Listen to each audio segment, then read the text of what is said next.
聲嘅。睇得又彈得，呢部 LEGO 電子琴俾唔少網民激讚，但出現嘅原因只得一個。其實個靈感來自屋企個小朋友㗎。我屋企有數碼琴，佢見到咧係好中意玩，但係咧佢唔夠高玩啊。咁我就自己整一個俾佢，可能放喺地下玩到咯。哇，爸爸好窩針啊！LEGO 琴同電子琴一樣大細，到底入面有咩乾坤彈得出聲呢 ？LEGO 就冇真正88發音嘅音板嘅，咁就自己買咗個軟琴，跟住好似小學生做勞作咁啦，剪輯，咁就做到一個吻合到我想要嘅範圍。唔好以為有個軟琴做底，是但冚啲 LEGO 上去就得啊！要對翻 keyboard 位都好花時間㗎。其實最困難嘅位就我諗應該係個整合，逐個 key 去砌出嚟啦。但其實會借助翻個軟琴嗰個力嘅。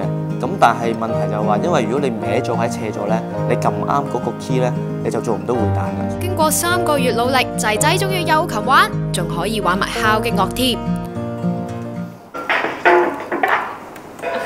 其實呢度都帶咗好多開心嘢俾我㗎，只不過貪玩嘅爸爸咯。不過世界上貪玩嘅唔止佢一個，窩心爸爸都有玩伴㗎，仲試過喺澳門搞 LEGO 展添。其實最初係喺網上嘅討論區識嘅，問多幾問嘅，原來發現好多共同點，即係讀過同一間學校啊，同一科啊，甚至後尾問到原來問佢住邊，住喺隔離啊，咁我咪開始同 Alan 多啲交流咯。除咗 LEGO 琴，呢兩位大細路仲砌過呢啲本土嘅特色建築物。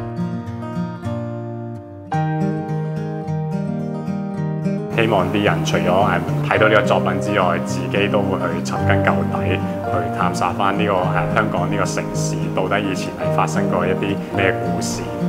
想知佢哋創作嘅古仔同其他作品，click 入篇文度睇下啦。換生活，樂科技，Unwired HK。